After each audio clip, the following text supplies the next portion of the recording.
Hey, no long intro. Doug Stanhope.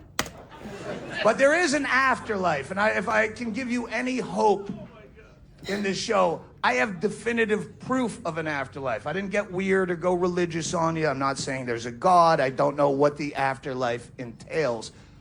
But here's the proof. My mother killed herself in 2008. Don't worry, this is a fun story. It was the best death you could ever be part of. She was dying of emphysema at 63. Her brain was still with it, but she was drowning in her own fluids. She's being permanently waterboarded by 45 years of cool milds. She can't take it anymore. We knew it was going to happen when she made the call. I can't do it.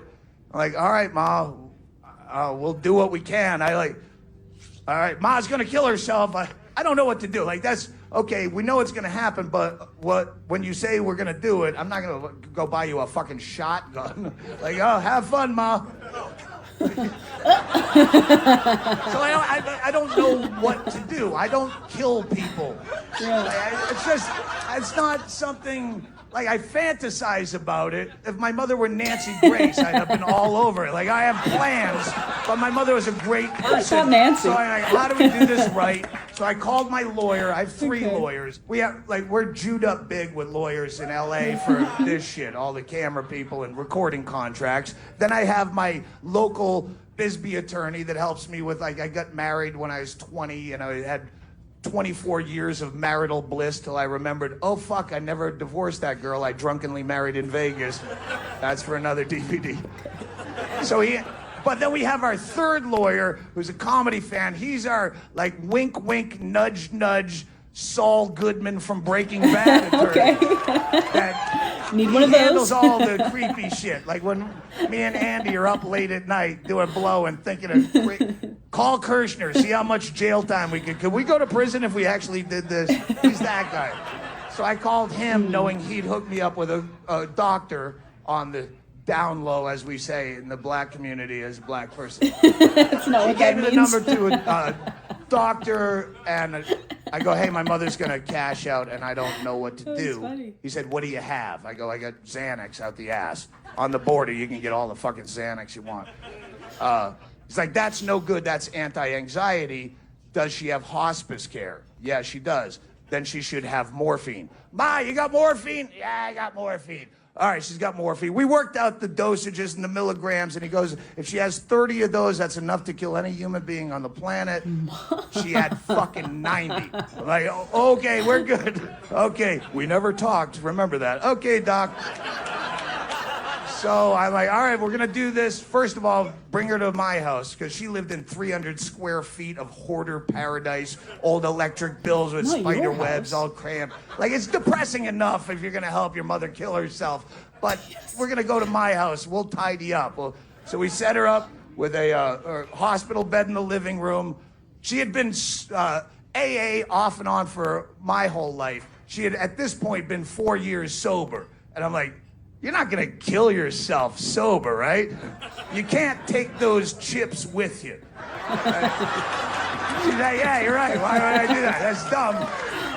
So she, in her heyday, she was a black Russian drinker. So I set out a mini bottle of Kettle One and a mini bottle of Kahlua with her pills for whenever you're ready, let me know. We laid down ground rules. I said, Ma, if you're gonna kill yourself seriously, you can't do it on Sunday or Monday, because that's football. And that's a dick move. If you can call your own time to leave this is planet, wild. don't do it during someone else's planned event. Don't be an asshole. And she did it the Saturday before football. That was great. She came in on Thursday, Saturday night, she goes, it's time. And I'm like, time for what? Like medication? No, it's time. And I'm like, oh fuck, this is real. So I wake up, bingo, like it's going on. We start mixing up White Russians. She decided to make Black Russians White Russians because she thought the milk would coat her belly better for taking all the pills. Like mother till the end. Do you have whole milk? I got skim. Skim will work. I just don't want to throw up the pills. Chicken soup for the suicide. You're so fucking, you're so sweet. So whipping up drinks, and I didn't so much assist the suicide as bar back it. Like I'm in there mixing drinks because we're all drinking. We watched Bad Santa together, their favorite movie together. He had a very dark sense of humor. I didn't come from nowhere. My mother used to review porn on the Man Show. She's fucking dark like us. So we watched Bad Santa, and she's trying to choke down these pills. She had a very hard time taking pills, so she just gagging and just getting them down. So I'm keeping a vague count. When she got around 30, little over, I'm like, Ma, that's good. You don't need to do any more. You're fine. And she said, I don't want to take any chances. She was so scared of fucking up. She took all 90. No. No, we're sitting there in horror going, you're wasting. Ma, they said 30 of those would kill any human being alive. You could leave 60 of them for me and Bingo as our only inheritance, other than the last 17-year-old blind cat you have, Georgia.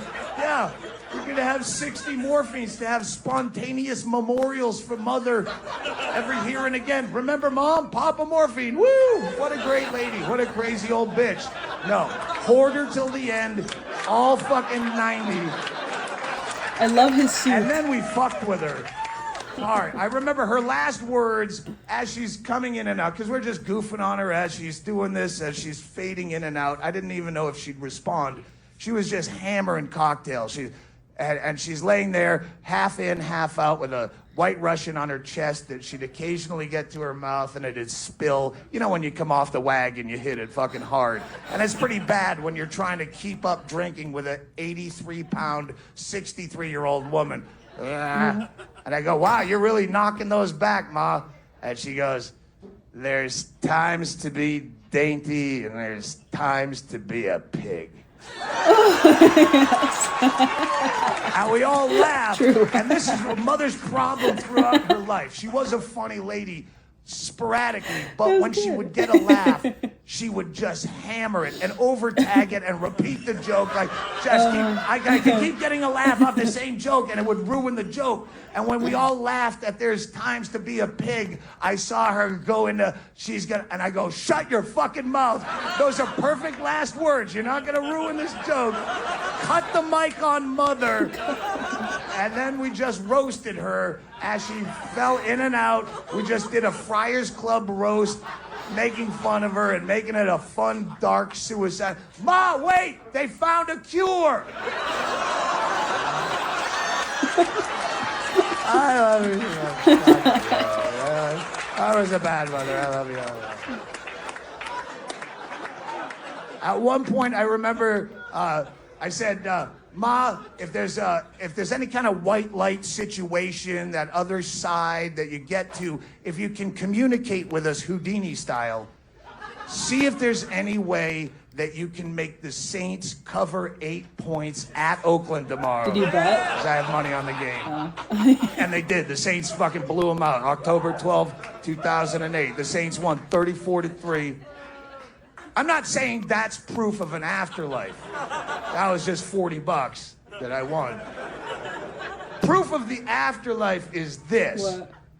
If there were no afterlife, how could my mother have bought me and my friends so many nice things from the Sky Mall catalog Not the Sky Mall.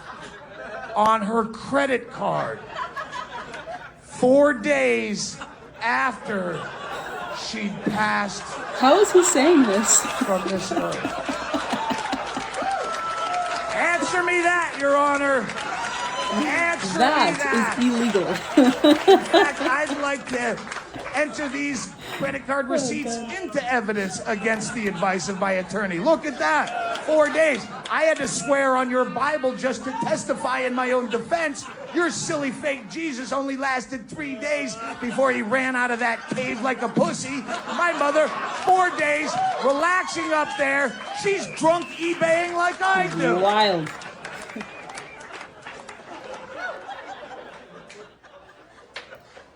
That last piece of that story has special meaning to me because in my entire career, that's the only chunk of material I've ever had that had a statute of limitations before I could comfortably tell it on stage. 3-year statute for credit card fraud. After that, fuck you.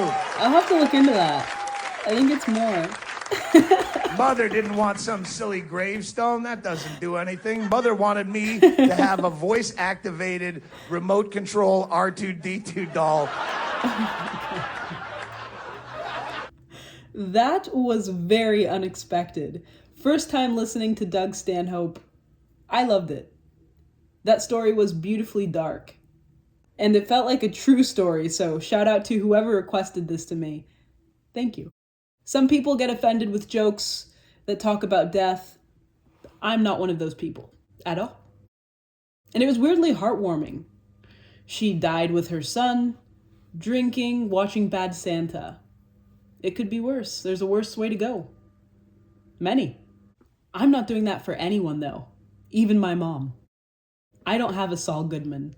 And this is a bit of a tangent, but I'm convinced that dying in a home lowers the property value. Real estate brokers and real estate agents watching now, please confirm or deny that claim. Share your experiences, but I feel like some buyers are apprehensive to buy a house that somebody's died in because they become afraid that the house will then become haunted. Whether you believe a house could be haunted or not, that's probably another conversation. Actually, let me know if you think a house can be haunted or not. Just asking for a friend. In some states, I know that you have to disclose by law if somebody has died on the property up to a certain amount of time. Anyway, I've had so many Doug Stanhope requests for this bit in particular, but just judging from when this was published, I'm going to guess that this is some of his newer stuff. So if you're a fan of his and want to recommend any other bits to the channel, please do. I have a feeling I'm going to like him, if this video was any indication of his comedic style. And for today's literary recommendation, I thought about this book within the first minute that he started speaking. It's called 40 Tales of the Afterlife by an author called David Eagleman. And it's a collection of short stories that gets into 40 possibilities of what the afterlife could be like. I remember when I first read it, I thought that was creative. If I can find the free PDF, you'll find it linked in the bio below. I don't think there's a free audiobook version because it was published somewhere around the 2010s, so it's not yet in the public domain. But if I can find one, I will link it for you. If not, you'll just find the title linked. Other than that, let me know what you thought about any of this. And as always, thanks for watching with me.